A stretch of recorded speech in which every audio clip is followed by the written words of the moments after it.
Hello and welcome to one and only Prabha. இன்னைக்கு நாங்க vegetable cutlet பண்ணி காமிக்க போறோம். Summer vacation is nearing. ஏதாவது ஸ்நாக்ஸ் பண்ணி கொடுக்க சொல்லுவாங்க.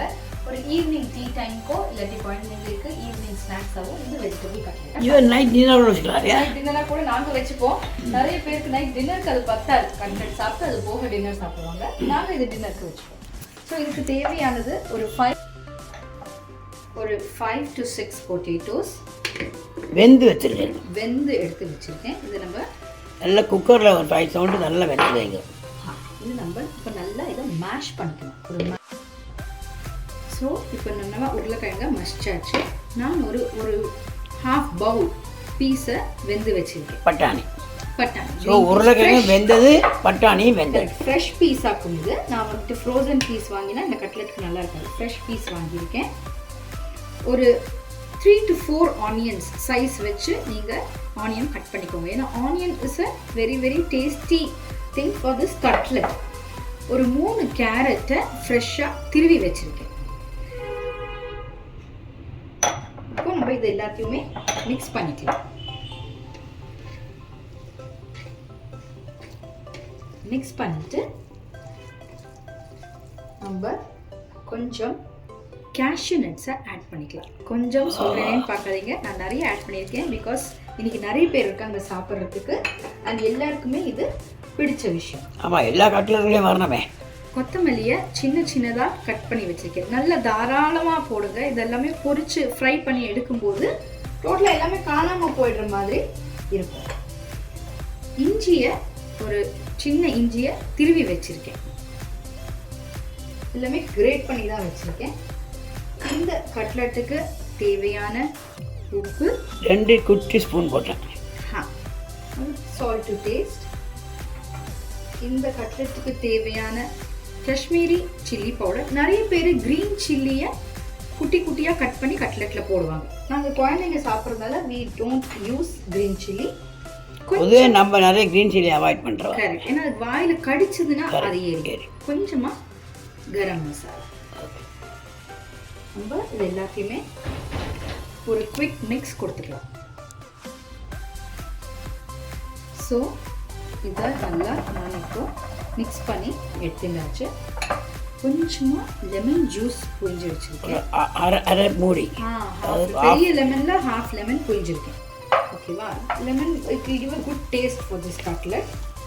இது எல்லாத்தையும் நம்ம மிக்ஸ் பண்ணிட்டு பிரெட் க்ரம்ஸை போட்டு இதை கொஞ்சம் ஒரு டைட் ஆகும். பிரெட் க்ரம்ஸ் கடையில் கிடைக்கும். பிரெட் க்ரம்ஸ் கடையில் கிடைக்கும். நிறைய பேர் வீட்லேயே பிரெட்டை நல்லா டோஸ்ட் பண்ணிவிட்டு க்ரம்ஸ் ஆக்கிக்கிறாங்க. அப்படியும் பண்ணலாம், இல்லை கடையிலையும் வாங்கிக்கலாம். இப்போது இது எல்லாமே சேர்ந்து கிடைக்கும். இந்த பிரெட் க்ரம்ஸை போட்டோன்னு ஒரு கட்டியாகிடும். பிரெட் க்ரம்ஸ் கொஞ்சம் ஜாஸ்தி வாங்கி வச்சுக்கோங்க. பிகாஸ் நம்ம வந்துட்டு இதை திருப்பி ஒத்தி அதை ஃப்ரிட்ஜில் வச்சுட்டு கட்லெட் பண்ணுறதுக்கும் திருப்பி நம்மளுக்கு பிரெட் க்ரம்ஸ் தேவை.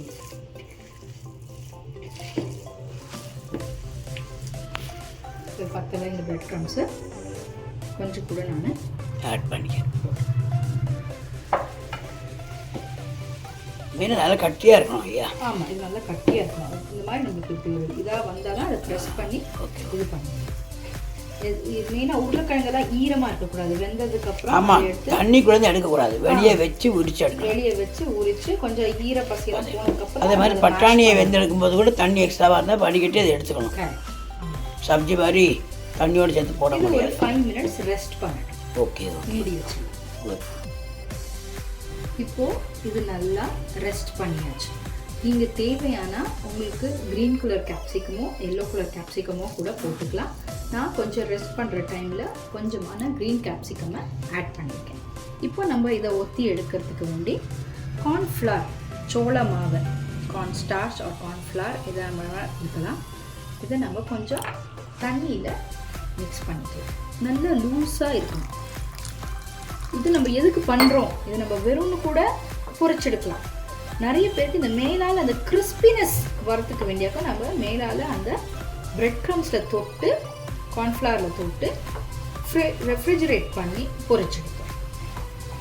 சில பேர் நார்மல் கட்லெட்டை வந்துட்டு இப்போது நான் ஒரு பன்னீர் டிக்கா பண்ணுறேன் வச்சுக்கோங்க. I'm going to shallow fry பண்ணுறேன்னா இதை வந்துட்டு ரெஃப்ரிஜரேட் பண்ண வேண்டாம். இதே மாதிரி பிரெட் க்ரம்ஸில் மேலால் தூவ வேண்டாம். எதுவுமே பண்ணாமல் டேரெக்டாக ஷாலோ ஃப்ரை பண்ணலாம். இது நம்ம டீப் ஃப்ரை எண்ணெய்க்குள்ளே விட்டு பண்ணுறதுனால we are going to touch it with the bread crumbs and refrigerate it. இப்போ நான் கையில் கொஞ்சமாக எண்ணெயை தடவிக்கிறேன். ஸோ மேட்டர் இவ்வளோதான்.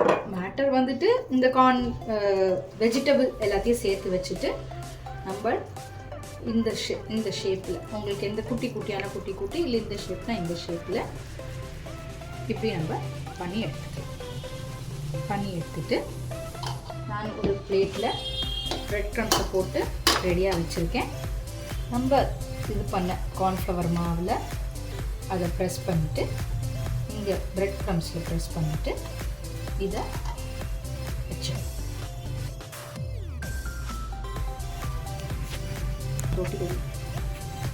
ஸோ இப்போது ப்ரெட் க்ரம்ஸை நல்லா இதுக்கு மேலே தூவிட்டு இந்த மாதிரி நம்ம எல்லாத்தையும் பிடிச்சி வச்சுக்கலாம்.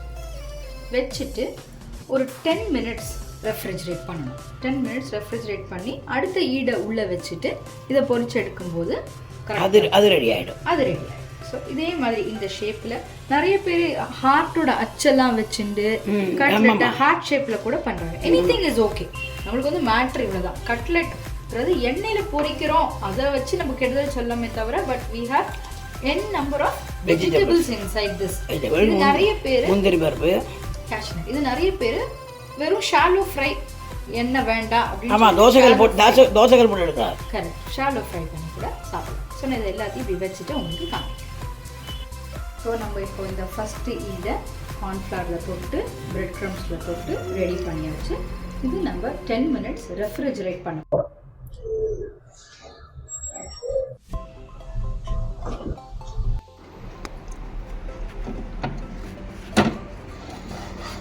போடுங்க. கொஞ்சம் உள்ள விழா மாதிரி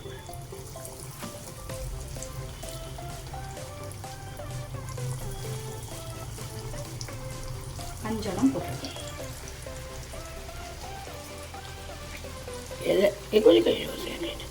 எதை செய்தாலுமே நமக்கு என்ன செய்யும், எப்போவுமே நல்லா வரணுமே அப்படிங்கிற ஒரு பயமும் கவலையும் வேணும். டெய்லி ஆற்று சமைக்கிறோம், அன்றைக்கு கூட என்றைக்குமே சாம்பார் நல்லா வர்றோமே அப்படின்னு நினைக்கிற மாதிரி நாங்களும் எப்போ பாரு எது செய்தாலும் ரொம்ப நல்லா வர்றோமே நினைப்போம். மெயினாக ரொம்ப ஹையில் போட்டு வெளியே மட்டும் கலர் சேஞ்ச் ஆகாமல் கொஞ்சம் அடுப்பில் சிம்மில் போட்டு உள்ளே இருக்கிறது வெந்து கிடைக்கிற மாதிரி ஆகும். ஸோ இந்த சவுண்டு போகும் இல்லையா? ஆமாம், அந்த சவுண்டு போகிறோன்னே அடியில் ஆயாச்சுன்னு அர்த்தம். அப்போ தான் நிமித்தி போடலாம், பபிள்ஸ் எல்லாம் கூட குறைஞ்சி அடங்கலாம். கரெக்டு. எண்ணெய் இல்லை, எங்கள் அம்மா ஒரு கதை சொல்லுவாள். இந்த எண்ணெய் காயறதுக்கு ஒரு கதை. எங்கள் அம்மா எல்லாத்துக்கும் ஒரு கதை சொல்லுவாள், ரெடியாக வச்சுருப்ப கதை.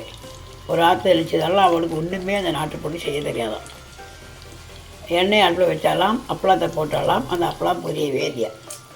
கொஞ்ச நேரம் கஞ்சரிச்சதெல்லாம் ரொம்ப நேரம் ஆச்சாவது கேட்கலாமே சொல்லி வாசலில் இருந்துகிட்டே இருந்தாலும் யாருமே வாசலில் கிராமத்தில் வரலையா. கிராமத்தில் யாருமே வரலையா. அப்போ என்ன பண்ணாலாம், கொஞ்சம் சரி இப்போ போடுவோம் சொல்லிட்டு போட்டாலாம், அந்த அப்பளம் பொரிஞ்சு விடுத்தான். அப்போ தான் அவங்களுக்கு தெரியுமா எண்ணெய் வச்சோடனே அப்பளம் போட்ட பார்த்து அந்த கதை எங்கள் அம்மாவுக்கு கவச்சிடுவான். அந்த மாதிரி எது செய்தாலும் எண்ணெய் நல்லா காய்ச்சல், தோசைகள் நல்லா காய்ச்சா தோசை வரும். அது எல்லாமே நல்ல காயணும், எண்ணெய் காயணும். ஆல்மோஸ்ட் இப்போ ஆயாச்சு. இப்போ நம்ம இதை மறைச்சி போடணும், திருப்பி போடலாம். ஸோ உங்களுக்கு இங்கே இப்போ லைட் ப்ரௌனாக தெரியுது இல்லையா? ரெண்டு பக்கம் ஆகும்போது இது நல்லா டார்க் ப்ரௌன் ஆகி வந்துடும். ரொம்ப பிளாக்கிஷ் ஆகிடாமல் பார்த்துக்கோங்க. நான் சிம்மில் போட்டிருக்கேன் அடுப்பை. இன்னொரு பக்கம் திருப்பி போட்டிருக்கேன்.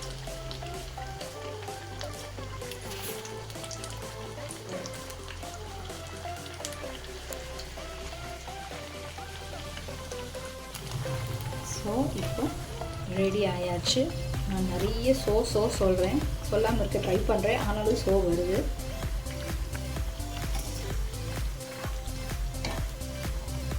எங்கள் அம்மா வந்துட்டு எண்ணெயில் நிறைய பொரிப்பாங்க. காரப்பாரா, தேங்குழல், என்னம்மா வேறு எல்லாம் ஞாபகம் பண்ண கூட சீனி பாரா எல்லாம் எண்ணெய் இதில் மேலே பஜ்ஜி அவனுக்கு போண்டா அவ்வளோவா எண்ணெயில் பொரிக்கிறது இல்லை. எப்போது இந்த மாதிரி கட்லெட், கார்ன் கட்லெட் அப்படி பண்ணால் தான் வந்து அடுத்த ஈடை நான் போடுறேன். இந்த மாதிரி ஒரு 5 5 போட்டுக்கோங்க. ஒரு பரந்த இல்பச்சட்டியாக இருந்ததுன்னா உங்களுக்கு இதெல்லாம் போட முடியும். இதுவும் நல்ல ரெட்டிஷாக வேகட்டும். ஸோ இப்போ ரெண்டாவது ஈடும் ரெடி ஆயாச்சு. நீங்கள் பார்த்தீங்கன்னா ரொம்ப ப்ரௌனிஷாக வராது, ஏன்னா எங்களோட பிரெட் க்ரம்ஸ் வந்துட்டு ஒயிட் கலரில் இருக்கிறதுனால ஒரு மாதிரி ஒரு க்ரீம் கலராக இருந்தது. கடலை வாங்குற நல்ல ப்ரௌனாக இருக்கும். அப்போ இதுவும் கொஞ்சம் ப்ரௌன் அடிக்கும். கரெக்ட். ஸோ இது வந்துட்டு தான் வந்துருக்கு. இந்த கலரும் அழகாக தான் இருக்குது. கட்லெட் என்ன கலருங்கிறது இல்லை இங்கே மேட்டரு, கட்லெட் எவ்வளோ டேஸ்ட்டாக இருக்குது, டேஸ்ட்டுங்கிறதா விஷயம். ஸோ 2 ஈடு பண்ணி எடுத்தாச்சு. அடுத்த ஈடை நான் செட் பண்ணிவிட்டு ரெஃப்ரிஜரேட் பண்ண போகிறேன். பியூட்டிஃபுல். ஸோ நம்ம இன்னொரு ஈடியும் போட்டு எடுத்தா. Now let's do plating. பியூட்டிஃபுல்லாக கிறிஸ்பியாக அழகாக வந்திருக்கு. நீங்கள் டெஃபினட்டாக உங்கள் வீட்டில் இந்த கட்லெட்டை ட்ரை பண்ணுங்கள். எஸ்பெஷலி நான் சொன்ன மாதிரி சம்மர் வெக்கேஷன் வந்தாச்சு, குழந்தைகள் ஸ்நாக்ஸ் கேட்பாங்க. நீங்கள் பார்த்தாலே உங்களுக்கு சவுண்ட் கூட வருது, அந்த மாதிரி கிறிஸ்பியாக இருக்குது. நான் கூட சேர்ந்து டொமேட்டோ கெச்சப் வச்சுருக்கேன். It will be very very very crispy. இப்படி நல்லா ஓகே கடிச்சு சாப்பிட்டீங்கன்னா it will be very yummy. அடா போனி போட்டாடா, போனி போட்டா. உங்களுக்கு இந்த வீடியோ பிடிச்சிருக்குன்னா லைக் பண்ணுங்க, கமெண்ட் பண்ணுங்க, சப்ஸ்கிரைப் பண்ணுங்க, எங்க வீடியோ பார்த்து கட்லெட் பண்ணுங்க. Thank you for watching the video. Bye bye. Bye.